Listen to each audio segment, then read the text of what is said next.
Yesus tidak ingin para muridnya cemburu pada orang lain atau mengingini kemampuan dan karunia yang juga dicurahkan kepada orang lain. Tapi bagaimana Yesus ingin murid-muridnya untuk menghargai setiap anugerah yang sudah diberikan kepada mereka. Hidup bukanlah sekedar sebuah kompetisi. Hari ini jika kita merasa juga untuk dimampukan mengkritisi setiap tindakan, kata-kata, dan keberadaan orang lain, maka kita juga harus berpikir ulang bagaimana orang memiliki sikap positif kepada sesamanya, kepada orang-orang di sekitar kita. Ibu, bapak, saudara-saudari yang dikasih Tuhan, mari kita luangkan waktu sejenak untuk membuat suatu perubahan, yakni membiarkan hidup kita menjadi berkat bagi sesama. Kita yakin hidup kita akan merasa lebih damai, kita akan lebih santai, dan kita juga mungkin akan lebih tenang, sebab penghakiman meracuni pikiran dan hati kita. Hidup kita bagaikan uap, sebentar kelihatan lalu lenyap. Jangan sembarang bercuap-cuap, hati bersuara dalam sunyi senyap.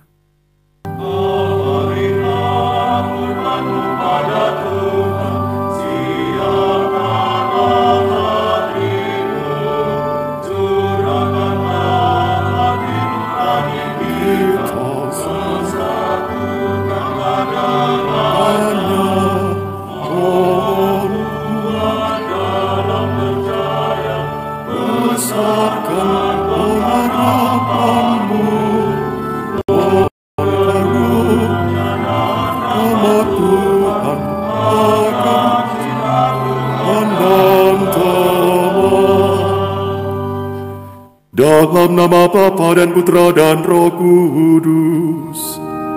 Amin.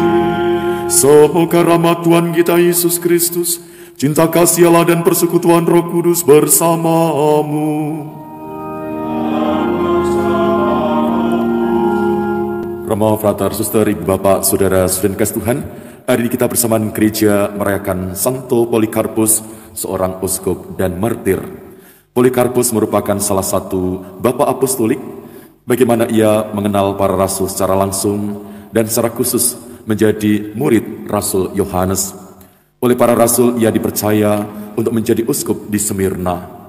Santo Ignatius dari Antioquia yang dalam perjalanannya untuk menggapai mahkota kemartiran di Roma pernah juga dijamu oleh Polikarpus, memberi kesaksian bahwa Polikarpus adalah seorang gembala yang luar biasa, baik, dan seorang pejuang Kristus yang tangguh. Hal ini tampak dari sikap tegasnya ketika diminta oleh wali negeri Romawi untuk mengkhianati imannya. Polikarpus mengatakan demikian, 86 tahun aku mengabdi Kristus, dan ia tidak pernah menyusahkan aku. Apakah kalian kira aku akan mengkhianati dia? Akhirnya pada tahun 155 Polikarpus dibunuh sebagai martir, mula-mula dibakar, namun karena tidak segera mati, maka ditikam dengan golok. Saudara-saudari, pengorbanan Santo Polikarpus juga mengingatkan kepada kita akan pengorbanan Kristus atas setiap kehidupan kita. Maka mari kita syukuri untuk setiap anugerah yang telah diberikan Tuhan kepada kita. Maka di oleh Ekaristi ini kita menyadari akan kelemahan, kerapuan dan dosa kita, maka mari kita mohon pengampunan Tuhan. Tuhan Yesus Kristus, Engkau diutus untuk menyembuhkan orang yang remuk redam hatinya. Tuhan, kasihanilah kami. Tuhan, kasihanilah kami. Engkau datang untuk memanggil orang yang berdosa. Kristus, kasihanilah kami. Kristus, kasihanilah kami. Engkau duduk di sebelah kanan Bapa sebagai pengantara kami. Tuhan, kasihanilah kami.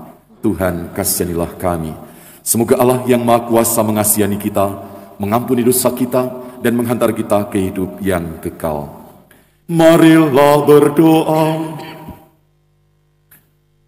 Allah Bapa, pencipta semesta alam, Engkau berkenan menerima Santo Polikarpus uskupmu dalam himpunan para martir.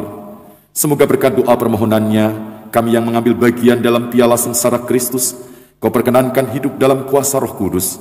Dengan pengantaran Yesus Kristus Putra Tuhan kami, yang bersama dengan Dikau dalam persatuan Roh Kudus, hidup dan berkuasa Allah sepanjang segala masa.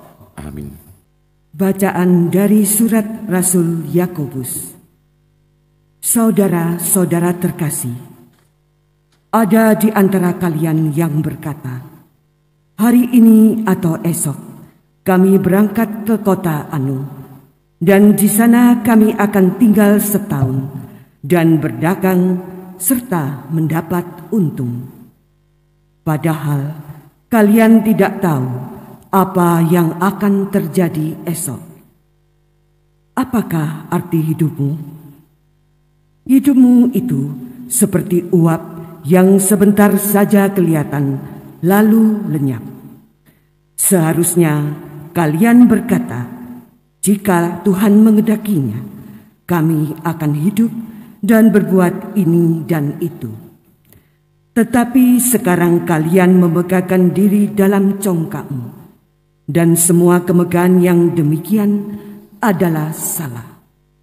Jadi, jika orang tahu bagaimana ia harus berbuat baik, tetapi tidak melakukannya, ia berdosa. Demikianlah sabda Tuhan. Syukur kepada Allah.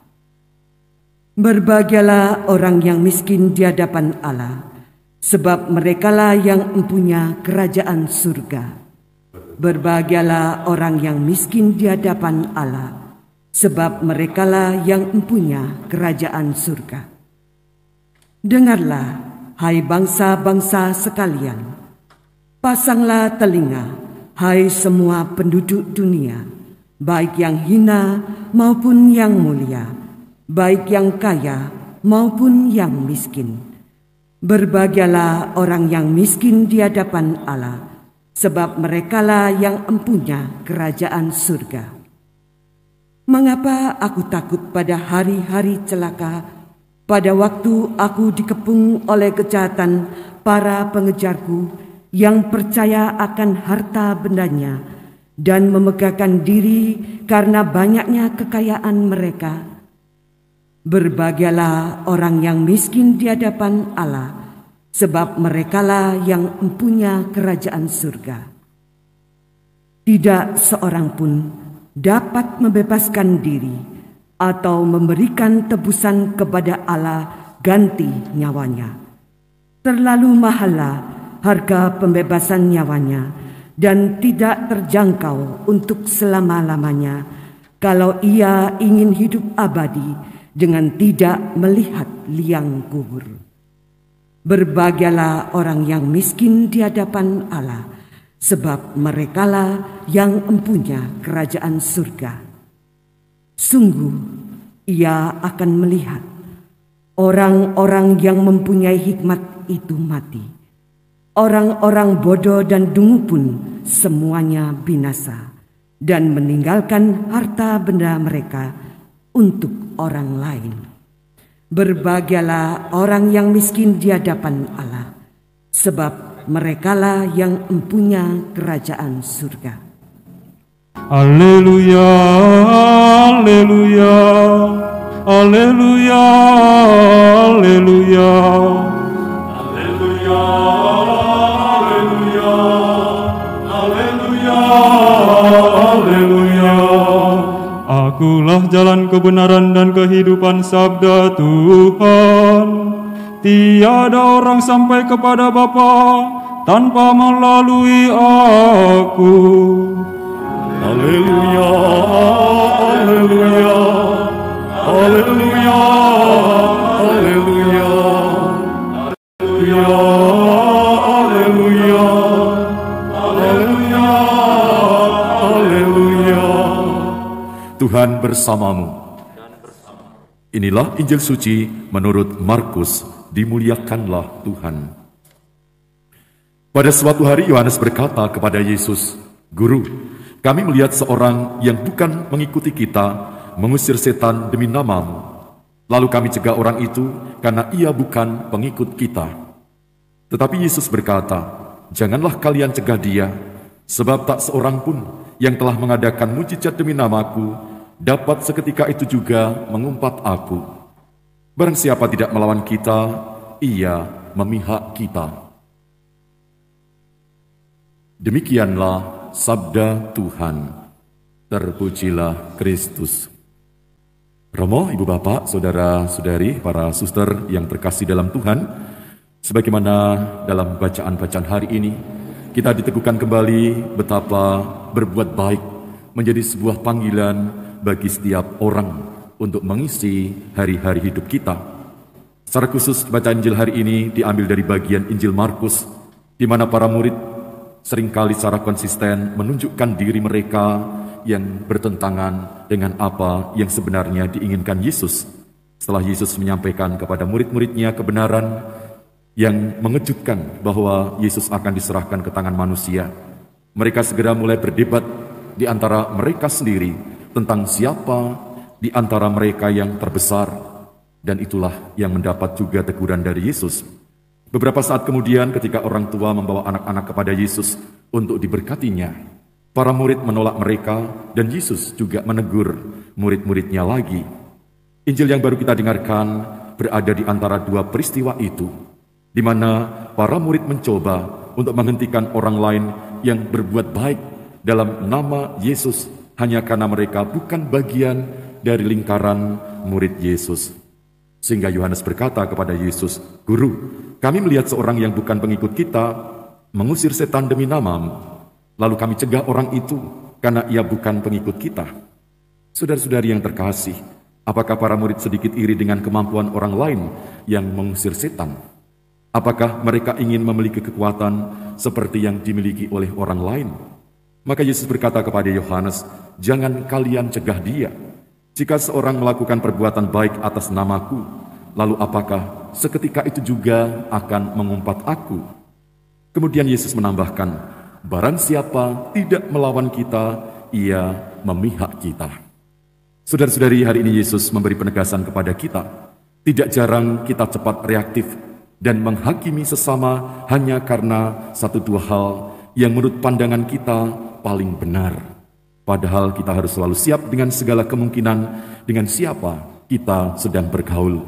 Kita harus berani bersikap positif dengan mereka yang mungkin tidak mencintai atau mengabaikan kita.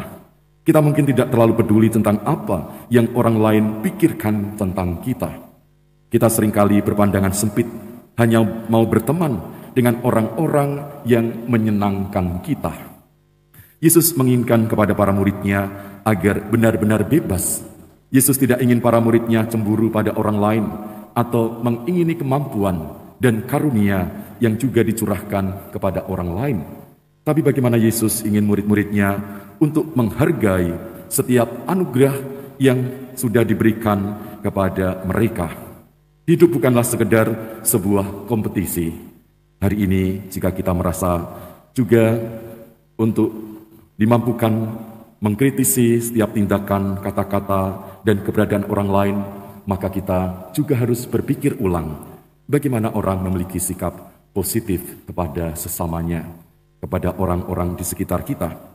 Ibu, bapak, saudara-saudari yang dikasih Tuhan, mari kita luangkan waktu sejenak untuk membuat suatu perubahan, yakni membiarkan hidup kita menjadi berkat bagi sesama. Kita yakin hidup kita akan merasa lebih damai, kita akan lebih santai, dan kita juga mungkin akan lebih tenang, sebab penghakiman meracuni pikiran dan hati kita. Hidup kita bagaikan uap, sebentar kelihatan lalu lenyap. Jangan sembarang bercuap-cuap, hati bersuara dalam sunyi senyap. Tuhan memberkati. Amin. Marilah mewartakan misteri iman kita. Setiap kali kami makan roti ini dan minum dari piala ini, wafat-Mu Tuhan kami wartakan hingga Engkau datang. Bukannya kalian yang milih aku, melainkan aku yang memilih kalian. Marilah berdoa. Allah Bapa yang Maha Kuasa, kami telah kusegarkan dengan santapan suci Ekaristi.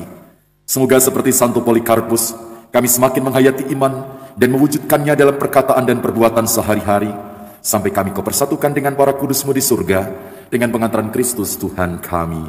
Amin. Tuhan bersamamu dan bersama rohmu. Semoga Allah yang Maha Kuasa memberkati saudara sekalian, Bapa dan Putra dan Roh Kudus. Amin. Saudara-saudari, pergilah dalam damai sambil muliakan Tuhan dengan hidupmu. Syukur kepada Allah.